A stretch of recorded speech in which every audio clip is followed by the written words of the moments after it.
Vaping, a hot trend that doctors say is becoming even more dangerous than they imagined.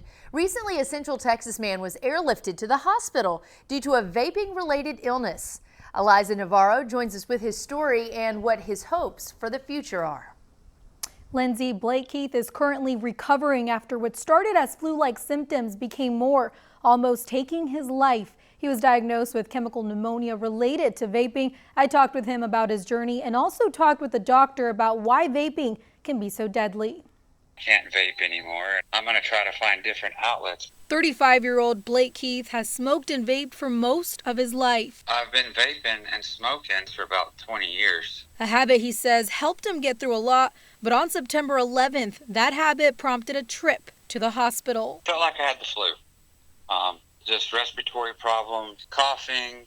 But what was happening to his body was more than the flu. Dr. Van Waymeyer calls it a dangerous trend the medical field is learning a lot about. The trend with vaping, not only is it becoming younger and younger, it seems to be becoming more deadly and toxic to your health.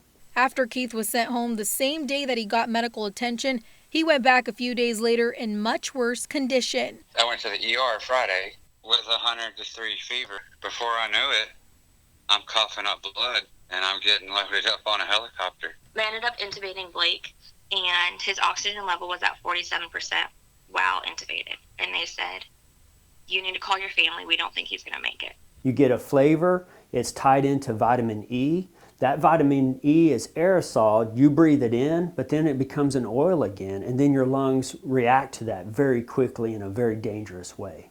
Since September 14th, Keith has been at Baylor Scott and White All Saints Medical Center in Fort Worth. He says that his recent medical issues is part of a nationwide epidemic, one that he wants to be an advocate for after it almost took his life. My ultimate goal moving forward is to have a platform where I can be a voice. Even though his wife says the hard part has yet to begin. They don't know if he'll ever be able to be off oxygen the rest of his life.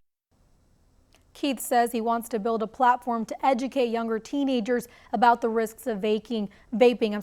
He's even been on the phone with schools who would like him to share his story, but as of now, he's still recovering at the hospital. I'm Eliza Navarro, 25 News. Eliza, thank you. That's just plain scary. And Blake's family doesn't know when he'll be discharged from the hospital.